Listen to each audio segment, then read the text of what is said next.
everybody, and welcome to another episode of Changing Healthcare, celebrating people and brands that are disrupting healthcare for the better. I'm Patrick Dodge from Creative Side Marketing, and today I would love to chat with you a little bit about repurposing content and why that's so important.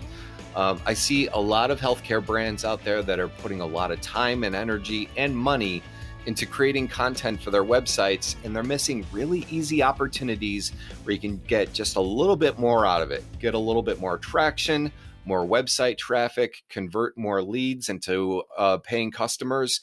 And so I really want to unpack that with you today because I feel like it's really important to growth today. Content marketing just isn't optional anymore. You know, you got to be doing it. You've really got to be producing content on a regular basis that helps your customers get their questions answered, helps them solve problems, help them overcome little challenges as they're trying to figure out if your solution is right for them.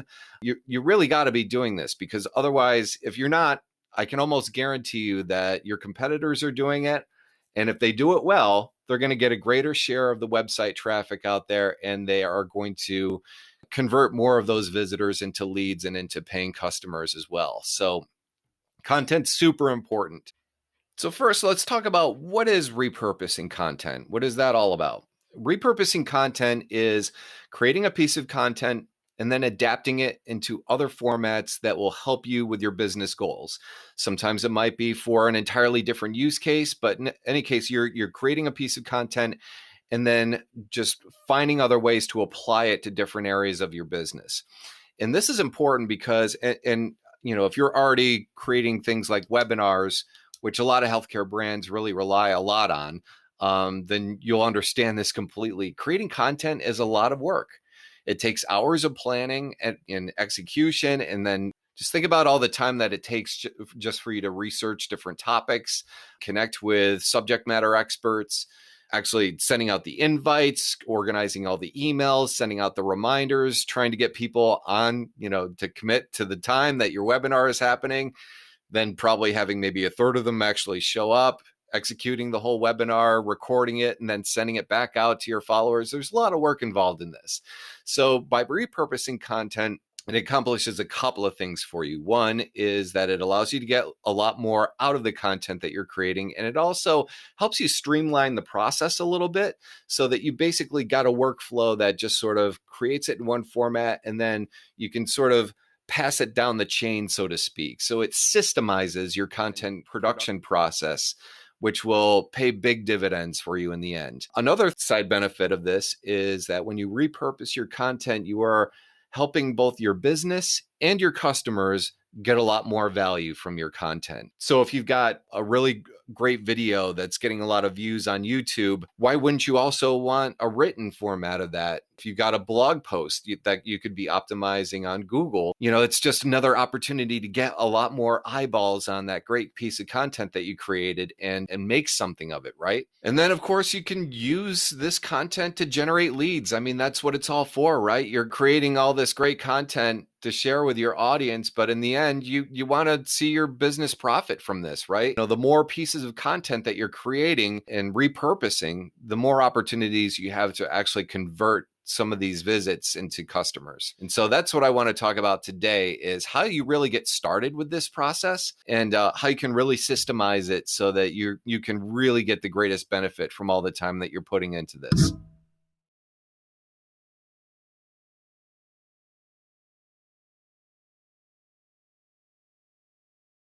Okay, so step number one, I think that the best place to start really, and most businesses don't do this, but they really should, is take a step back for a moment and just think about when and how your company is creating content already without you even knowing about it. Think about like your internal team meetings when you're talking about best practices and how you're solving different challenges that your clients are experiencing, or even talking about, you know, new ways that products and services might be helping them. All this stuff could be absolute gold.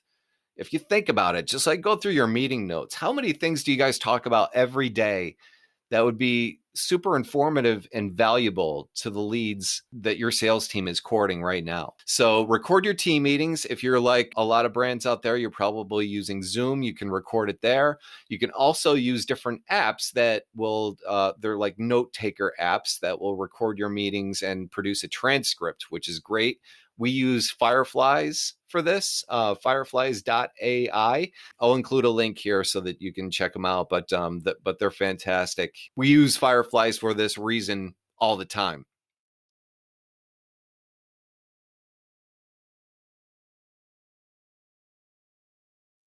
Okay, so that's step number one. Step number two is start going through all that content from your meetings and look for those nuggets that your buyers will find valuable. Any sort of topics that you could explore on a deeper level. You can also do this with emails as well.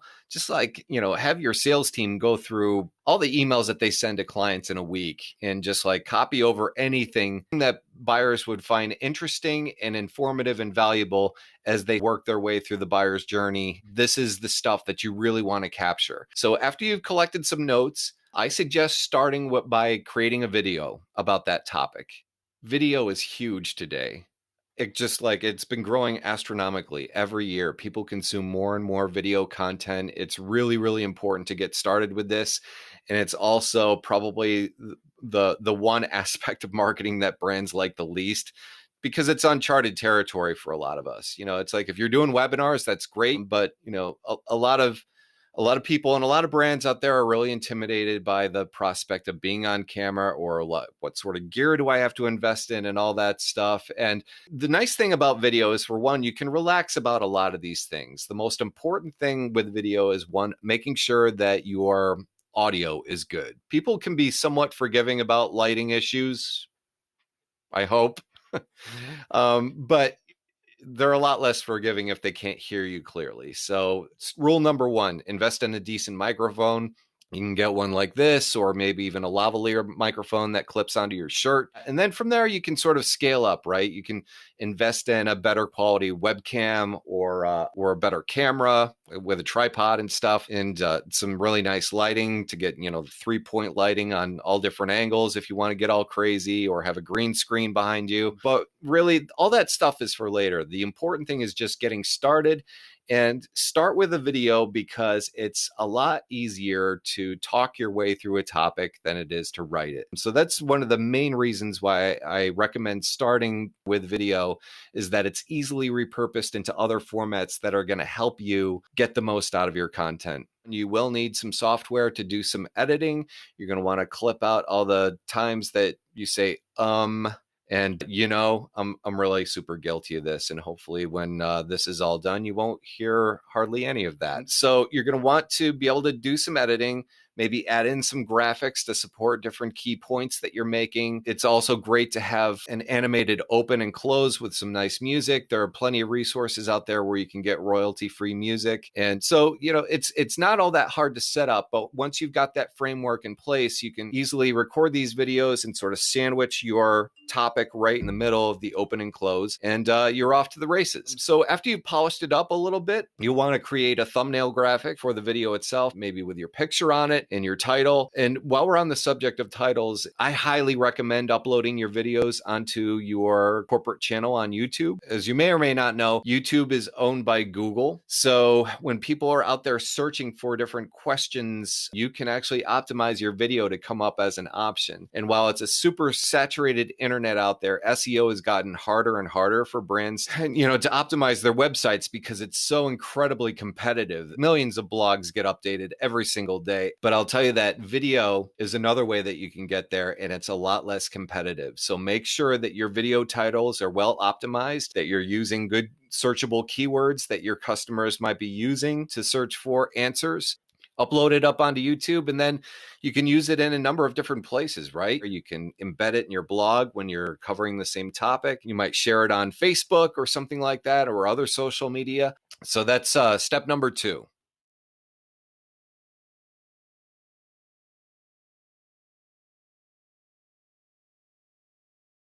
And now with step number three, we're going to convert your video into an audio file for your podcast. This is cool, right? So and this is another reason why I wanted to start with video. If you've already taken the steps of editing out, all the pieces of your video that didn't work before, you've got a nice tight video. I'm hoping that at this stage you've done most of the editing, so it wouldn't require a lot of extra editing for an audio file, right? So you've cleaned up your video file, should be ready for audio as well. You might need to do a few more treatments on it. If there are any places in the video that really are visual only, you can always cut that out if it just doesn't work for your podcast. But for the most part, your video file should be pretty ready for podcasting. You might want to polish it up a little bit more, maybe add some compression or any of those little things. There are a lot of resources online about this. People that are a lot more educated about, cleaning up an audio file for podcasting. But basically what you want to do is take that video file and then use a program like Audio Converter to convert your video into an MP3. And then, if you do need to do any sort of additional editing for your audio file, Audacity is sort of like the industry standard out there. You could even use like free apps on your Mac, like GarageBand or something like that. Basically, you just want to just give it another once over just to make sure that everything that's in that file that you're about to upload really lends itself well to the ear and sounds professional. And you can use a lot of the same assets that you used for your video for your podcast as well. So you've already created a thumbnail graphic for a YouTube clip, a nice graphic with your title on it, maybe your picture or something like that. You can also use that for your podcast. You will need a podcast host. I know of one that's super popular out there. Buzzsprout has a great service for podcast hosting. So you'll need to, buy a subscription with them so that they can actually house your audio files. And then once you're there, it's a simple process, just uploading your file and any other data that you want to share with your followers. And then from there, you can just share it to iTunes or any of the other sort of RSS feeds out there for podcasting and share it on social as well. So now you've got a video and a podcast episode on the same topic. Now let's talk about the next thing.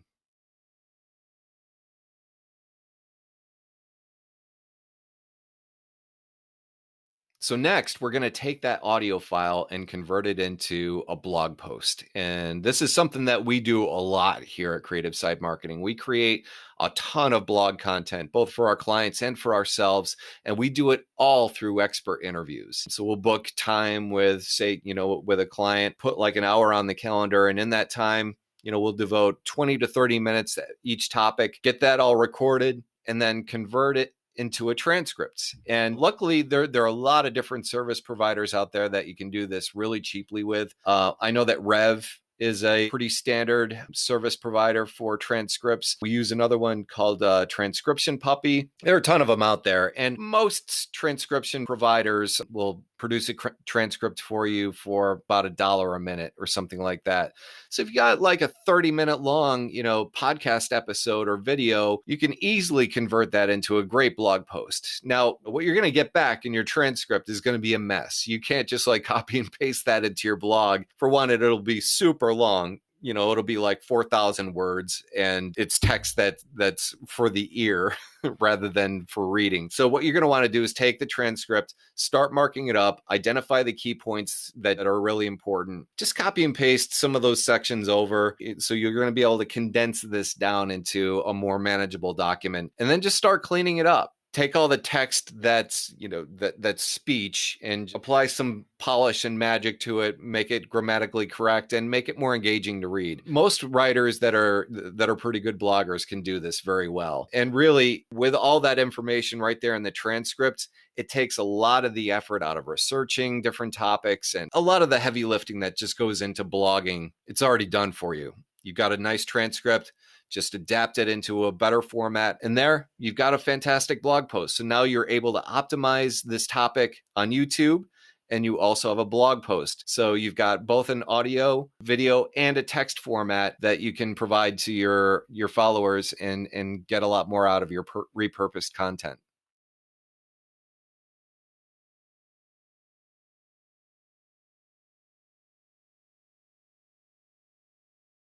Okay, and now step number 5 is repurposing your blog posts into downloadable content offers. So one of the things that's important to know today is that putting up gated content offers like a guide or something like that on your website, it's really much, much better if you share the entire guide on the web page itself and let people read it over and decide if it's valuable enough for them to want to fill out a form and give their personal information in order to download a copy of that guide. There's so much content out there today, and a lot of brands have really abused this, offering guides and things like that. And you fill out a form, you get the guide, you find out it's garbage, and all of a sudden they start spamming you every 10 minutes. People hate that, right? And so that's why it's a lot easier to gain their trust and get quality leads just by publishing your entire guide right there on the web page, but also still giving people the option to download a PDF, because chances are good, if it's super valuable, they may not have the time to read it all right then and there, and they might want to reference it later on. So they'll want that PDF, right? So another reason that you may want to publish your guide on the web page itself is that Google can scan it. If you've got a really robust piece of content that provides a lot of really high quality answers, it certainly makes it a lot more likely that Google will choose your resource and put it in search results when people are looking for answers. What I recommend is, when you've done a certain number of related blog posts about a single core topic, take a look in your analytics. This is especially easy if you've got like a good marketing automation platform like HubSpot, which is what we use, and track which of your blog posts are getting the most attention, which ones are getting the most views, which ones are getting the most click-throughs if you've got calls to action embedded in there. And just look at KPIs that you're using to measure engagement on your blog content. And then once you've got a series of blog posts that people are finding super valuable, you can put them together, rework them a little bit just to make them unique, but create a whole guide out of this thing. Put it all on one master resource page about your core topic. You could just like create a downloadable offer out of it. I mean, you could use PowerPoint, you could use InDesign, whatever your graphic designer likes to use. So you can create a nice downloadable guide and maybe even put a call to action at the very end of it. So you provided all this great information. Maybe they might want to contact your sales team to learn more. So now you've got all these different formats for your topic: video, audio, text, and now you're able to actually gather together some of your various blog posts and make a downloadable guide about this and use it for your lead generation. This stuff works, I got to tell you, and it can work really, really great if you do this on a regular basis.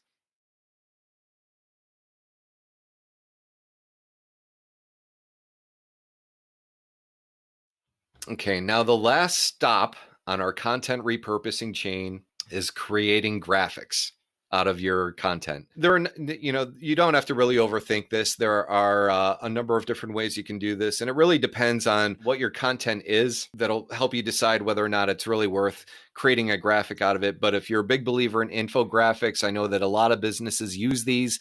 They're quickly digestible, visual graphics that convey an idea or a process or things like that. And so if you want to take your blog post or your guide or something like that, take some of the key points that you hit on, and then create an infographic using a number of different apps. There are templates that you can buy through Pictochart or even Canva. Those are a couple of like really standard tools out there. Or maybe you've got an ace graphic designer who's already created a number of these things, but you don't have to reinvent the wheel every time. I would definitely recommend creating a nice template that works well for your business and for the purpose that you're trying to share the graphics with. Put it up on Pinterest or Instagram or whatever else you're using. That'll help you provide a more visual element along with your videos. Now, I can almost hear what you're thinking. You might be saying, Dodge, come on, man, this is a lot of work. We're a small team. We can't do all this stuff. What I would say to that is, when you're strategically planning your topics and creating sort of a workflow that adapts them into all these different formats, is that more work than just sitting down and writing a new blog post every week and just watching the cursor blink and wondering what you're going to type, or creating another webinar that's just one and done and then it just like sits there? You may upload it on your site or you may not, but it's just sitting there doing nothing. It does take a little effort to set up a system, and you may not want to repurpose your content into all these different formats. Maybe you have no interest in having a podcast. Maybe you're really into podcasting, but video isn't such a high priority either. The point really is just to take the topics that your team is already talking about, that you know that your buyers would care about, and putting it out there in a way that's easy for you to duplicate into other formats, because everybody's different. Some people love videos. I personally have a hard time sitting through any video that's more than like 3 minutes long, right? But I read a lot of blog content. So the more different formats that you have and the more different places out there, the more opportunities you're going to have to add value to your buyers and more opportunities for them to find you wherever they like to hang out on the web. And lastly, and most importantly, lead generation. You're doing all this because you're out there trying to build trust with your community and earn their business. If you're like most healthcare brands out there and you're producing a lot of webinars, I'm just going to leave you with this one tip. At the very least, take that webinar and get a transcript made and offer that as a download. Again, a lot of people will show up to the webinars. A lot of people will sign up and then just not show. So if you're going to offer that, if you're going to put it up on your website and allow people to go back and view it whenever they want, you may as well have a lead magnet to go with that. So let's say, if they watch half the webinar and it's an hour long or even more, that's really, really hard to sit through for a lot of people. We all lead really busy lives. Give them an option to download the transcript on a Word document. It'll cost you like $50, right? Just put it right there. They'll download that, read through it, get some value from it. And you've also got a prospect that you can then continue to send more relevant information to, help them through the buyer's journey, earn their trust, earn their business. So that's all that I have to share with you today about repurposing content. I hope that it was helpful to you, and I look forward to talking again soon. Thanks a lot. Changing Healthcare is a production of Creative Side Marketing. Are you struggling to get trackable ROI from your website content? Trying to boost the number of quality leads for your sales team and provide an amazing customer experience? At Creative Side Marketing, we work with healthcare brands who believe in what's possible and help them disrupt for the better. Let us help you grow using inbound marketing and customer experience solutions. Visit us at creativesidemarketing.com to learn more.